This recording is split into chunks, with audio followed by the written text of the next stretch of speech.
तो दोस्तों, मूवी की स्टोरी को 2 घंटे में खत्म करने की बजाय 2 पार्ट में दिखाने का ये ट्रेंड काफी बढ़ता जा रहा है और केजीएफ मूवी भी इसी ट्रेंड को फॉलो कर रही है। 2018 में आई ये कन्नड़ मूवी इतनी बढ़िया निकलेंगी ये किसी ने सोचा नहीं था। इस मूवी की स्टोरी बहुत इंटरेस्टिंग है पर थोड़ी कॉम्प्लेक्स भी है और अब इस फिल्म का दूसरा पार्ट यानी सेकंड चैप्टर आने वाला है। लेकिन सेकंड पार्ट देखने के लिए आपको इसका पहला पार्ट समझना जरूरी है। इसीलिए आज मैं आपको केजीएफ चैप्टर 1 की पूरी स्टोरी शॉर्ट में समझाऊंगा। तो आइए देखते हैं।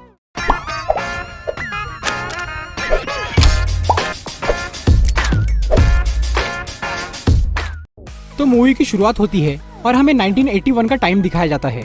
यहाँ इंडिया की प्राइम मिनिस्टर एक आदमी का डेथ वारंट साइन करती है, ये बोलकर कि वो बहुत खतरनाक क्रिमिनल है और किसी को भी उसके बारे में कभी पता नहीं चलना चाहिए। यहाँ बात हो रही है मूवी के मेन हीरो की, जिसका नाम है रॉकी। इसके बाद हमें सीधा 2018 का टाइम दिखाया जाता है। यहाँ पर फेमस जर्नलिस्ट आनंद इंगलगी एक बुक पब्लिश करते हैं जिसमें वो रॉकी की पूरी जिंदगी के बारे में लिखते हैं। गवर्नमेंट उस बुक को बैन कर देती है और उसकी सभी कॉपीज को जला दिया जाता है। उस बुक की एक आखिरी कॉपी किसी तरह से एक न्यूज चैनल वालों के हाथ लगती है। वो न्यूज चैनल वाले आनंद इंगलगी का इंटरव्यू लेते हैं, ये जानने के लिए कि उनकी बुक में कितनी सच्चाई है।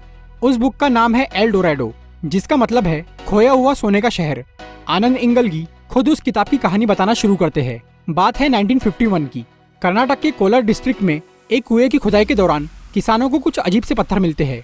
फिर उस जगह की इन्वेस्टिगेशन करने के लिए कुछ गवर्नमेंट ऑफिसर्स आते हैं। उनके साथ सूर्यवर्धन भी था, जो कि वहीं का रहने वाला एक पावरफुल आदमी था। जब ये बात पक्की हो गई कि वो पत्थर सोने के हैं, तब सूर्यवर्धन ने सभी गवर्नमेंट ऑफिसर्स को मार डाला ताकि ये खबर बाहर न जाए। जिस दिन ये घटना हुई उसी दिन पास के एक गाँव में एक बच्चे का जन्म होता है, जो कि मूवी का मेन हीरो बनने वाला है, जिसके बारे में हम आगे बात करेंगे।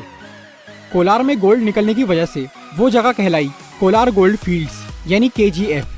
और ये एक असली जगह है कर्नाटक में, जहाँ पहले गोल्ड माइनिंग हुआ करती थी, पर अब किसी कारण से वो बंद हो चुकी है। केजीएफ तो असली जगह है, पर मूवी की कहानी असली नहीं है, ये सिर्फ एक कहानी है। सूर्यवर्धन ने उस जगह को गवर्नमेंट से 99 सालों के लिए लीज पर ले लिया और उसने वहाँ नराची नाम की एक कंपनी बनाई और सबको ऐसा दिखाया कि ये एक लाइमस्टोन माइन है, यानी चूने के पत्थर की खदान। सूर्यवर्धन कई सारे लोगों को नराची में लाकर जबरदस्ती माइनिंग करवाता था। इस कंपनी को अच्छी तरह मैनेज करने के लिए उसने 5 पार्टनर बनाए, जो कि है कमल, एंड्रयूज, राजेंद्र देसाई, गुरु पांडियन और सूर्यवर्धन का भाई अधीरा। अधीरा को छोड़ के बाकी चारों पार्टनर केजीएफ से बाहर दूसरे शहरों में रहकर बिजनेस संभालते थे। उनका ये गोल्ड स्मगलिंग का बिजनेस काफी जोरों पर चल रहा था। लेकिन 1978 में सूर्यवर्धन को हार्ट अटैक आया और उसकी तबीयत बहुत खराब हो गई, जिसके बाद कंपनी के सभी पार्टनर्स केजीएफ पर कब्जा करने की सोचने लगे। सूर्यवर्धन ने इस बीमारी की हालत में अपने बेटे गरुड़ा को इस कंपनी का मालिक बना दिया। पर यह बात सूर्यवर्धन के भाई अधीरा को पसंद नहीं आई। उसने गरुड़ा को मारने की कोशिश की, पर वो कामयाब नहीं हो पाया। लेकिन गरुड़ा अधीरा को मारने में कामयाब हो गया। अब गरुड़ा इस साम्राज्य पर राज करने लगा। वो बहुत जालिम था, इसीलिए सभी पार्टनर्स उससे नफरत करते थे। ये सब तो ही बाकी कैरेक्टर्स की बात। अब बात करते हैं मूवी के मेन कैरेक्टर यानी रॉकी के बारे में। रॉकी का असली नाम था राजा कृष्णप्पा बेरिया। उसकी माँ एक विधवा और बहुत गरीब औरत थी। जब राजा 10 साल का था तब उसकी माँ बीमारी से मर गई। लेकिन मरने से पहले उसने अपने बेटे से एक वचन लिया था कि उसे बड़ा होकर बहुत ताकतवर और अमीर आदमी बनना होगा, ताकि वो खुद भी अच्छी तरह जी सके और दूसरों की भी मदद कर सके। इस वादे को पूरा करने के लिए राजा मुंबई चला गया और उसने अपना एक नया नाम रखा, रॉकी। वहाँ उसने अपनी हिम्मत से डॉन शेट्टी का दिल जीत लिया और उसके लिए काम करने लगा। धीरे धीरे रॉकी काफी ताकतवर बन गया। वो अच्छों के लिए बहुत अच्छा था और बुरों के लिए बहुत बुरा। वो डॉन शेट्टी का खास आदमी बन गया और मुंबई में गोल्ड स्मगलिंग का पूरा काम संभालने लगा। रॉकी दूर दूर तक बहुत फेमस हो गया था। 1978 में शेट्टी का बॉस एंड्रयूज, जो कि केजीएफ के पार्टनर्स में से एक है, वो रॉकी को एक काम सौंपता है। काम पूरा करने के बदले में वो रॉकी को पूरी मुंबई ऑफर करता है। इस काम के लिए रॉकी को बैंगलोर जाना पड़ता है। बैंगलोर में राजेंद्र देसाई, जो कि केजीएफ का एक और पार्टनर, रॉकी को बोलता है कि उसे गरुड़ा को मारना होगा। सभी पार्टनर्स एक प्लान बनाकर गरुड़ा को बैंगलोर बुलवाते हैं। लेकिन गरुड़ा इस चाल के बारे में पहले से ही जानता था, इसीलिए वो पूरी तैयारी के साथ आया था। अगर गरुड़ा चाहता तो वो अपने सभी दुश्मनों को आसानी से मार सकता था, लेकिन उसने एक कसम खाई थी कि अपने पिता के जिंदा रहे तक वो किसी भी पार्टनर को नहीं मारेगा। इसीलिए वो बिना किसी को नुकसान पहुंचाए वापस चला गया। उसके जाने के बाद सभी पार्टनर्स के पैरों तले जमीन खिसक गई, क्योंकि उन्होंने शेर की पूंछ पर पैर रख दिया था। लेकिन रॉकी ये फैसला करता है कि वो गरुड़ा को उसी के घर में जाकर मारेगा। सभी पार्टनर्स इस नए प्लान पर काम करना शुरू करते हैं। वो एक अंदर के आदमी के जरिए केजीएफ की कुछ खुफिया जानकारी रॉकी को देते हैं। नाराची में काम करवाने के लिए बहुत से लोगों को जबरदस्ती उठाकर लाया जाता था। ऐसे ही जब गरुड़ा के आदमी एक गांव में लोगों को उठाने के लिए गए तब रॉकी वहां पहुंच गया और वो उन गांव के लोगों में शामिल होकर नाराची में घुस गया। वहां जाने के बाद उसे समझ में आता है कि वो जगह कितनी खतरनाक है। वहां लगभग 20,000 लोगों को बंदी बनाकर रखा गया था। हर किसी से 12 घंटे काम कराया जाता और कमजोर लोगों को मार दिया जाता। वहां के गार्ड्स बहुत खतरनाक थे। नियम तोड़ने वालों को वो तुरंत ही गोली मार देते थे। नाराची में माइनिंग एरिया से थोड़ी दूर पर गरुड़ा का महल था, जहां उसके पिता और भाई उसके साथ में रहते थे। इस महल की सुरक्षा बहुत मजबूत थी, कोई भी यहाँ आसानी से नहीं आ सकता था। रॉकी ने वहां पर रहकर पूरी जगह का अच्छी तरह मुआयना कर लिया था। उसने गरुड़ा के महल तक पहुंचने का रास्ता भी ढूंढ लिया था। अब बस वो सही मौके की तलाश में था। वहां रहते रहते रॉकी ने कई लोगों को बुरी तरह मरते हुए देखा। पहले तो वो चुप रहा, लेकिन एक दिन जब वहां के गार्ड्स एक अंधे बूढ़े आदमी को मारने वाले होते हैं, तब रॉकी खुद को रोक नहीं पाता। वो उस बूढ़े को बचाने के लिए 23 गार्ड्स को मार डालता है और वो सबकी नजर में हीरो बन जाता है। रॉकी उन 23 गार्ड्स की लाशों को जलाकर अपने लोगों को एक सिग्नल भेजता है कि अब वो पूरी तरह तैयार है।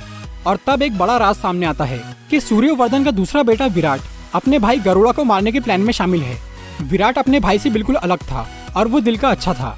उसी ने सभी पार्टनर्स तक नाराची की खुफिया जानकारी पहुंचाई थी ताकि रॉकी अंदर घुस सके। और अब रॉकी का सिग्नल मिलते ही विराट भी तैयार हो जाता है। लेकिन गार्ड्स की गैर मौजूदगी और उस बड़ी सी आग को देखकर गरुड़ा के लोग भी सतर्क हो जाते हैं। वो चेकिंग के लिए उस जगह पर जाने लगते हैं। तभी विराट उनका ध्यान भटकाने के लिए अपने पिता को मार देता है। सूर्यवर्धन की मरने की खबर सुन के सब लोग वापस लौट जाते हैं और रॉकी बच जाता है। गरुड़ा अपने पिता का अंतिम संस्कार करने के बाद तय करता है कि वो काली पूजा के बाद सबकी खबर लेगा। गरुड़ा हर साल पूजा में 3 बकरों की बलि चढ़ाया करता था, लेकिन इस बार वो बकरों की बजाय 3 इंसानों की बलि चढ़ाने वाला था। ये 3 लोग उसके दुश्मन थे, जिन्हें एक खास कमरे में कैद करके रखा गया था। जब गरुड़ा पूजा करने के लिए निकलता है, तब रॉकी सबसे छुप के उस कमरे तक पहुंचता है जहां पर उन 3 लोगों को रखा गया था। रॉकी उनमें से एक आदमी को मार के उसकी जगह ले लेता है। फिर इन 3 लोगों को पूजा में लाया जाता है। इस पूजा में नाराची के सभी गार्ड्स और 20,000 काम करने वाले लोग भी शामिल थे। गरुड़ा पूजा शुरू करता है और 2 लोगों की बलि चढ़ा देता है। लेकिन जब तीसरे की बारी आती है, तब रॉकी सबकी पकड़ से छूट के गरुड़ा की तलवार लेकर उसी का गला काट देता है। रॉकी ने हजारों लोगों के सामने गरुड़ा को मार डाला। ये खबर आग की तरह फैल गई। केजीएफ के चारों पार्टनर्स ये सोच रहे थे कि अब वहाँ उनका राज होगा, लेकिन रॉकी के दिल में कुछ और ही था।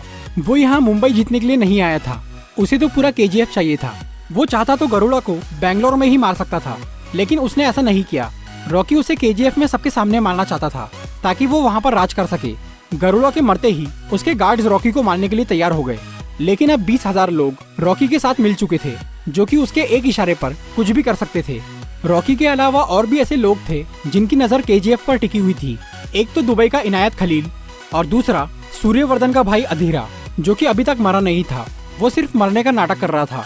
ये सारी घटनाएं हुई थी 1978 में, पर ये सिर्फ आधी कहानी है। बाकी की कहानी चैप्टर 2 में दिखाई जाएंगी, जिसमें रॉकी का कई लोगों से सामना होगा जो कि केजीएफ पर कब्जा करने की कोशिश करेंगे। सेकंड पार्ट में ही हमें पता चलेगा कि क्यों प्राइम मिनिस्टर ने 1981 में रॉकी को मारने का ऑर्डर दिया। चैप्टर 2 में अधीरा का रोल करने वाले हैं बॉलीवुड एक्टर संजय दत्त और प्राइम मिनिस्टर रमिका सेन का रोल करेंगी रवीना टंडन। ये मूवी इस साल के एंड में रिलीज होंगी। तो दोस्तों, ये थी केजीएफ चैप्टर 1 की पूरी स्टोरी। अगर आपको ये वीडियो अच्छी लगी हो तो इसे लाइक और शेयर जरूर करिए, और ऐसी इंटरेस्टिंग वीडियोस देखने के लिए सब्सक्राइब कीजिए हमारा चैनल और इस बेल को दबाइए ताकि आपको हमारी वीडियोस सही टाइम पर मिल सके।